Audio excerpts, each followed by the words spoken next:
This creative team, man. This creative team is so horrible. And you wonder why tickets are not selling like they were last year for WrestleMania.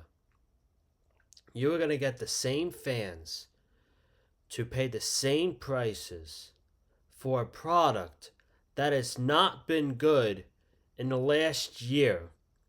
This product hasn't been good since the Elimination Chamber last year. It just hasn't. It's the same people in the main event. It's the same outcome every time. And it's it's disgusting. I don't even know what to say. And it sucks because I love Cody, but shit like this makes the fans not want to cheer for Cody Rhodes. And WWE had the easiest layup possible with this triple threat match with Cody Rhodes, Jacob Fatu, and and Sami Zayn. They have they have Cody Rhodes and Jacob Fatu going after Drew McIntyre. Drew McIntyre doesn't want to face either of those guys at WrestleMania. What should have happened tonight was Drew McIntyre costing Cody Rhodes, trying to attempt. The layout was perfect. The layout for when Drew McIntyre came in and caused chaos was was great, but on the wrong fucking guy. Power bombing Jacob Fatu through the announce table. That should have been Cody Rhodes going through that table. That should have been Jacob Fatu winning this match, because Joe Tessitore mentioned it over and over and over again. Oh, Cody is desperate. This is the only way Cody can get to WrestleMania. I thought they were gonna do the old he doesn't have a path to WrestleMania, like they've done with Seth Rollins in the past, and they've done it with Sami Zayn, and they've done it with Kofi Kingston. How these guys, they don't have a path to the world title at WrestleMania. I thought they were going to give that storyline to Cody Rhodes this year, and him losing this match made sense. And I will admit, they got me. Drew McIntyre gave Cody Rhodes the Claymore, and he put Sami Zayn's arm over Drew McIntyre. I really thought that was the finish. Cody kicked out, and Sami tried to play hero ball, take out Drew McIntyre. It came back to bite him. Cody is going to the Elimination Chamber, and this is unfortunate because there's no way Cody Rhodes is not winning the Elimination Chamber. If Cody Rhodes is in that match, and Cody Rhodes is now in that match, there is no fucking way Cody Rhodes is losing the Elimination Chamber. It's not happening. So, the only way we can get that match, that triple threat match at WrestleMania, is Nick Aldis just placing Jacob Fatu in that match, or some match where Fatu has to win and he's in the match at WrestleMania. But if that doesn't happen, and they do Jacob Fatu versus Drew at Elimination Chamber, with Drew winning, I mean, that will not want fans to buy tickets to your biggest show of the entire year. It is nothing against Drew McIntyre. It is nothing against Cody Rhodes. Both of those guys are absolutely great. It is the damn writers. It is Triple H. It is Road Dogg. It is Michael Hayes. It is Bruce Pritchard. It is Shane Helms. It is Bobby Roode. It is the entire fucking creative team. It is the entire creative team who is fucking this up. You're telling me that Cody Rhodes versus Drew McIntyre for the fourth fucking time is WrestleMania main event worthy? It wasn't even WrestlePalooza main event worthy. It was the main event on the worst show of the entire year last year and all of 2025. That's going to be your main event match for WrestleMania? Sorry, but no thanks. But if I was going to that show and that was one of my main events, knowing how many times we've seen that match, I'd be fucking pissed. I would be pissed. They had an easy layup with Jacob Fatu winning because Cody got screwed by Drew McIntyre. And by Cody, you basically made Drew McIntyre eliminating Cody in the Royal Rumble. You threw that out the window because you gave Cody a second chance, and you're obviously going to he's obviously winning Elimination Chamber. It's obvious. There's no other outcome that makes sense. Randy Orton doesn't make sense anymore. The only way Randy Orton was making sense is if Sami Zayn won this match tonight because Drew McIntyre costed both guys, and we got a triple threat match instead of at WrestleMania at Elimination Chamber with Cody winning, and then boom, there's your Randy Orton Cody match at WrestleMania. But there's no chance that's happening anymore. So for all you people that wanted Cody Rhodes and Randy Orton at WrestleMania, that's not happening. WWE is probably opting to go with the worst possible possibility, Cody Rhodes versus Drew McIntyre for the WWE Championship for the fourth fucking time. That's not exciting, folks. That is absolutely not exciting. And the product stinks right now. You wonder why ticket sales are not as good as they were last year. A, it's in the same market as it was last year. B, you're not going to get the same fans to pay for prices even more expensive to go to this show. And the creative sucks. And I never thought I would say that with Triple H under power, is how bad the creative team is right now. We are back to where we were 5 years ago. The creative in WWE right now, it flat out sucks. And they got 2 months to turn this ship around. Because if they don't turn it around in the next 2 months, this could be one of the worst WrestleManias in the last decade. So, outside of the main event, the rest of the show sucked too. Ray Phoenix and Trick Williams was legitimately the only thing I enjoyed on that show. That was a great match. Yes, Ray Phoenix loses all the time. He is a complete loser. But they had a great match tonight. And Trick Williams is over like Rover. And he's a heel. He's a heel. So, we're going to get into all of it.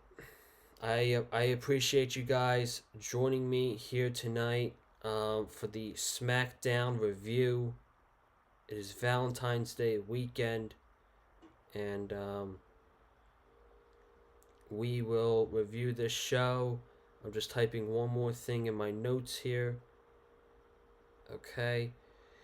We will review the show, and then I am going to go celebrate Valentine's Day tomorrow with my girlfriend, and I am very excited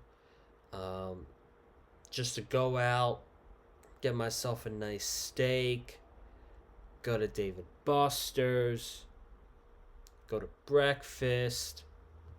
It is going to be a beautiful day tomorrow. I cannot wait. And, yeah. And then we will be watching Grand Slam on Sunday morning. So, it's going to be very tough for me. But I am going to try my absolute best to stay off of Twitter most of tomorrow. I'm probably not going to be able to help myself at a certain point in the day, um, but I am going to try my absolute hardest to stay off of social media tomorrow because this Grand Slam show is like a mini pay-per-view on television, and I don't want to be spoiled. I want to go into this show on Sunday morning not knowing what's going to happen. So, I mean, I can predict some of the results. Like, there's no way Brody King is gonna win against MJF. MJF is obviously gonna walk out of the show still the world champion. But I don't want to be spoiled. So, be watching it Sunday. Be doing a Grand Slam review on Sunday afternoon, and then we'll go from there into the new week, and hopefully the new week brings excitement. So, if you guys haven't already, be sure to go ahead and check out my Monday Night Raw review, my AEW review, and if you're not following me on TikTok, go ahead and follow me on TikTok, man. I am going to be posting a lot more wrestling content over there.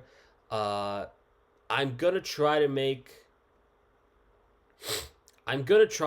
as much videos as possible over there, just to get involved with the community over there in TikTok. I made a video yesterday about the struggling WrestleMania ticket sales, and I've got over 2,000 views on that video alone. So follow me on TikTok if you haven't already.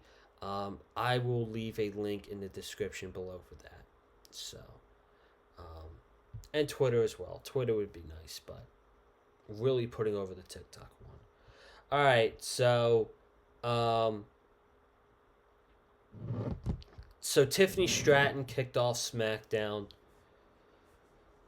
talking about her Elimination Chamber win, her qualifying win to get in the Elimination Chamber, and Nia Jax, Lash Legend, came out to interrupt her, and this basically was a little segue into our first match, which was Nia Jax, Lash Legend, and Nia Jax and Lash Legend versus Rio for the Women's Tag Team Championships. And let me tell you, the entire first match of the show was a complete bore. It was so boring outside of the end of this match, which I'll get to in a middle bit. But if for some reason, if you weren't able to watch the show until later on in the night, or you couldn't watch the show at all, the first half of the show, you missed absolutely fucking nothing. You missed nothing watching the show from 8 o'clock until 9:30.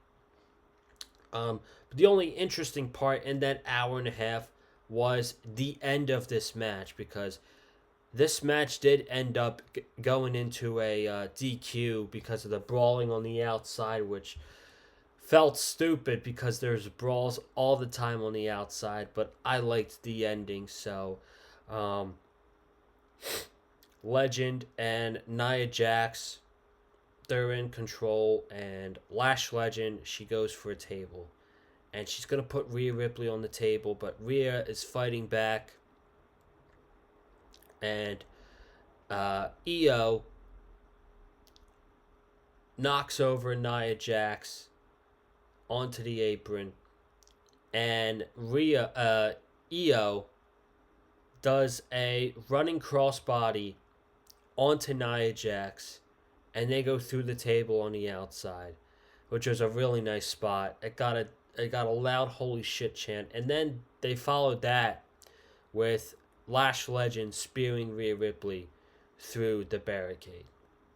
So the only way this ending makes sense is if they have these two teams feud with each other for a little bit, and then in a couple weeks Whenever they want to do it, they run it back in a stipulation match. So that's where I think that's what I think is going on here. They're gonna have these two teams feud with each other for a little bit, and then maybe in like 3 weeks or whenever after the Elimination Chamber is, they will run this back again in some false count anywhere street fight stipulation because of what happened after this match. That's what I would assume to justify the ending of how it can make sense. So that's where I think it's going. I thought the ending was pretty cool though. We had a Carmelo Hayes promo, and he acknowledged his run as the United States champion, and he talks about Elimination Chamber, and he's going to qualify for Elimination Chamber next week.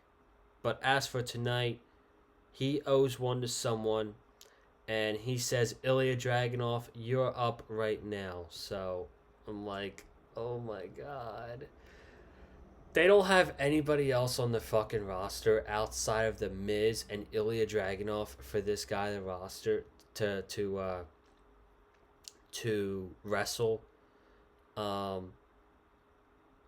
At the end of the day, I do wish they did wrestle, because before they started their match, they weren't able to start their match because out came the MFTs, the tag team champions, and Solo's cutting a promo on Ilya and Carmelo, and he's mocking them, and then he signals for his family to attack them, and these baby faces, they get help from Matt Cardona, who's been treated like a complete jobber since he returned. And get this, folks, Apollo Crews is back. Apollo Crews. He looks in phenomenal shape, by the way. But when's the last time we've seen Apollo Crews on television in a wrestling capacity? It's had to have been years. So they take control, and the difference maker was Shinsuke Nakamura, and Nakamura came out, even the odds, and we get a 10-man tag, Texas-sized 10-man tag. The MFTs against Carmelo Hayes, Ilya Dragunov, Matt Cardona, Apollo Crews, and Shinsuke Nakamura. So, they had a fun match. It was fun. I enjoyed it for the most part. What I didn't enjoy, again, was the booking. Shocker, right? I'm not hating on any of these guys, the wrestlers in this. I'm not as down on the MFTs as most of the wrestling community is. However, I could give zero fucks about the Wyatt Six. Just saying. If those guys were not on TV, I would not complain whatsoever. However, I do think the MFTs, I think they're bearable. I don't think they're as bad as people are making them out to be on social media. But we have this match. It was fun. Fun tag team match. Besides the booking. And it's on the fucking creative again. So the MFTs won this match. And you have a plethora of options to take a pin. Apollo Crews hasn't been on TV in fucking years. Matt Cardona is a jobber. Shinsuke Nakamura just lost to Tama Tonga last week. But no. They pinned the United States champion. A guy who's been booked really strong, by the way, since winning that championship. They pinned him in a random tag team match on a Friday night. Had him get pinned by Tama Tonga to set up a United States Championship match um, on SmackDown. I don't know when they're going to do it, but Tama Tonga pins Carmelo Hayes in a 10-man tag. Seems like he's getting the next shot at the U.S. title. And then the lights go out. Light goes into the crowd. And the Wyatts are watching.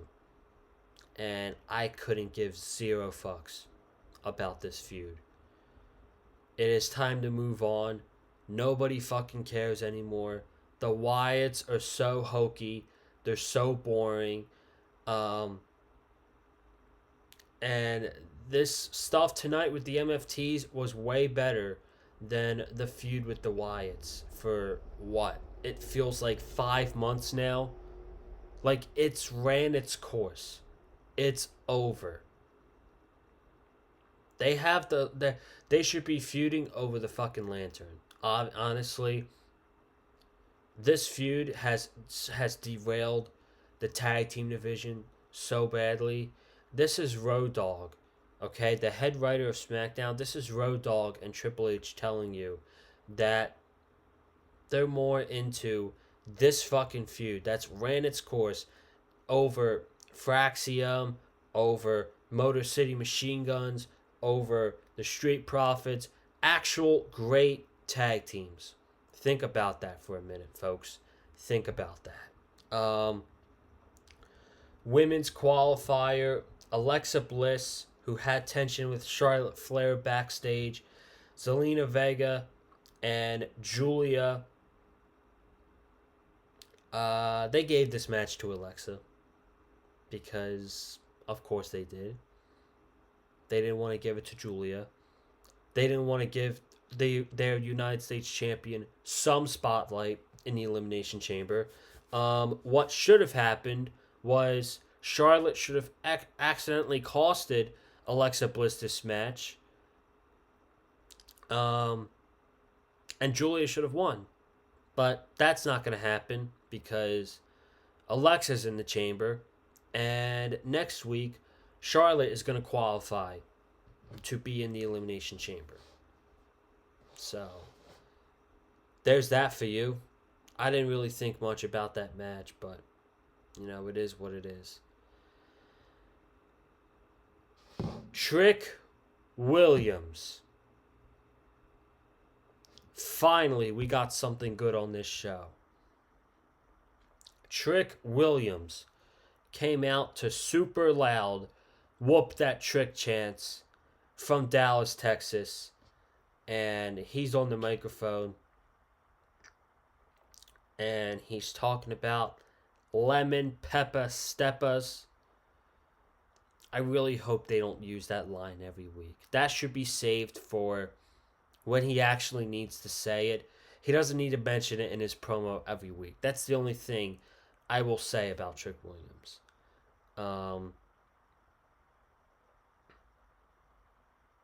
But regardless, he talks about Sami Zayn. And last week, he made fun of Sami Zayn.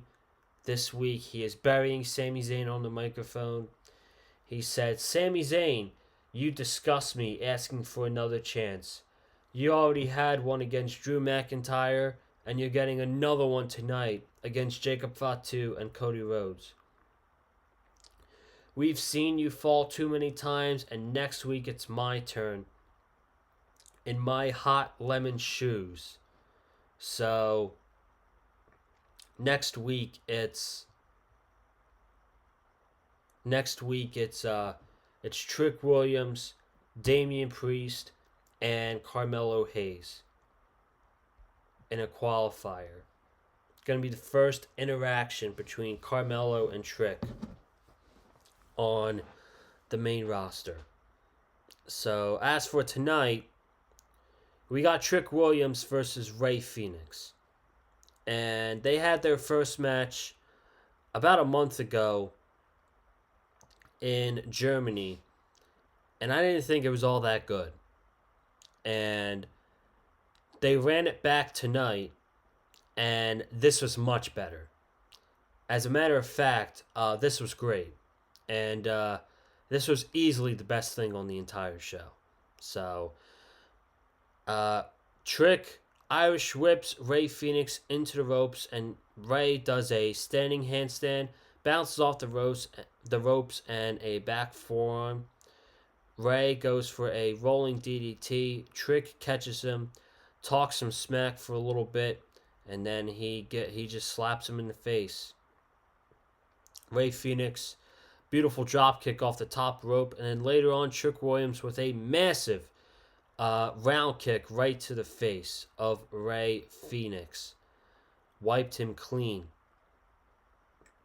Where am I here? Tilt-a-whirl backbreaker by Trick Williams into a neck breaker. Really nice sequence there. A clothesline which Ray Phoenix sold the shit out of.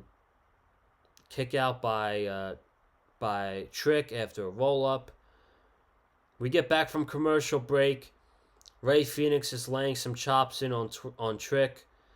And Trick is no-selling the clotheslines. And Ray Phoenix gets just popped up in the air. And again, he just sold the shit out of it. So, Ray Phoenix made Trick Williams look really good in this match. And he is outstanding. And it's a damn shame that it kind of feels like he's lost his spark in the WWE. He's lost his spark that he had in AEW all these years. We had a wheel kick to the face of Trick, and then what they call Goodbye Amigo, which is the walking of the top ropes, kick to the face, crossbody off the top rope, and then Ray Phoenix rolls right into a frog splash on the Trick Williams, and Trick Williams kicks out at 2. Another crossbody by Phoenix, this time onto the outside, and then this looked fucking nasty. He had Trick Williams sitting on top of the turnbuckle. Ray Phoenix was on the post, like outside of the ring, kind of, like, but still connected to the ring. And he gave him a double fucking foot stomp to the back of like his shoulders, and that looked pretty nasty. Phoenix did a moonsault into the ring. Both guys are running the ropes, and Trick hits the trick shot, turns Ray Phoenix inside out, and Trick Williams wins. Great match. Much better than their match a month ago in Germany.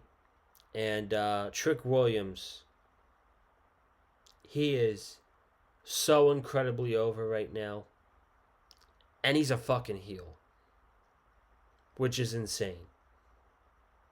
And I'm telling you right now, they're going to do Trick Williams versus Sami Zayn at WrestleMania. That crowd is not going to cheer for Sami Zayn. They are going to be that is going to be a pro Trick Williams crowd in Las Vegas.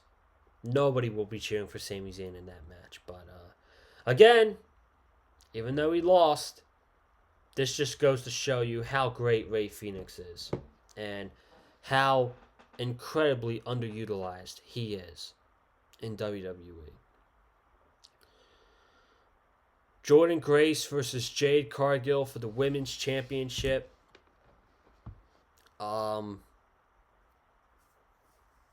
Finally, Jade defending the title. First time in 3.5 months. The fuck took them so long, man? I'll tell you what took them so long. They had no credible challengers lined up for Jade Cargill for 3 months until Jordynne Grace got called up to the main roster. And if I'm going to be honest with you, I would have put the title on Jordynne Grace tonight. That is how you make a name for a new call-up immediately. Knowing they haven't done shit with Jade Cargill, I would have put this title on Jordynne Grace tonight, but they didn't, of course. Liv Morgan came out with Dom. They had a Valentine's Day date eating chicken nuggets. And they're watching the match. It was fine. It's just Jordan Grace carried. Jade Cargill doesn't feel like a champion. She is the champion, but she doesn't talk like a champion. She doesn't fucking wrestle like a champion. She is still not good in that ring. And this whole point of this title reign was to get to hopefully an inevitable Bianca Belair match at WrestleMania, which is probably not going to happen. So I have no fucking idea what they're doing with that title at WrestleMania. But whatever they do, at this point, just get that damn title off of Jade Cargill, because it's not doing the title any favors, and it's not doing the division any favors at all as well. And then the main event, we kind of talked about it already. Jacob Fatu, Sami Zayn, and Drew McIntyre. And Cody Rhodes. Drew McIntyre screwed over. Drew McIntyre screwed over Jacob Fatu after the moonsault. He claymored him. He beat the shit out of him. He powerbombed him through the announce table. Then Cody suicide dived Drew. Started brawling with Drew. Drew threw him against the ring post. Against the barricade. Claymored him.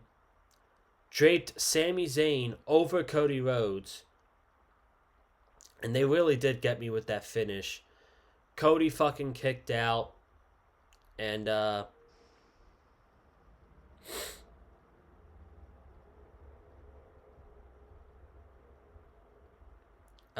Drew went for another Claymore, but Sammy hit the haluva kick on Drew.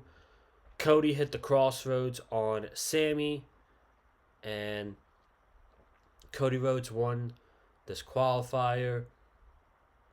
Cody Rhodes is going to win the Elimination Chamber, and I just hope that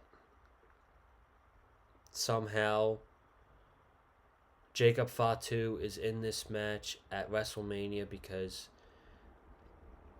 if they're truly giving us Cody Rhodes versus Drew McIntyre for the fourth fucking time at WrestleMania for the WWE title in the main event, I'm going to be pissed. So, this show sucks. SmackDown sucked tonight. And next week, they got Kit Wilson versus Oba Femi again. Feels like Vince McMahon booking. They're just feeding Oba Femi to the same jobber. So we got that again. You got Charlotte, Nia Jax, and Kiana James in the last qualifying match for SmackDown. And then you got Carmelo Hayes, Trick Williams, and Damian Priest in the last men's qualifying match for SmackDown as well. So that is next Friday. SmackDown from Fort Lauderdale, Florida. And guys, I will see you on Sunday. Thank you so much for tuning in. Subscribe to the channel, comment, like the podcast, and follow me on Twitter, Conlon_Joseph. I am out of here. Have a good night. Stay safe. And as always, stay classy. And if you're celebrating tomorrow, happy Valentine's Day. Peace.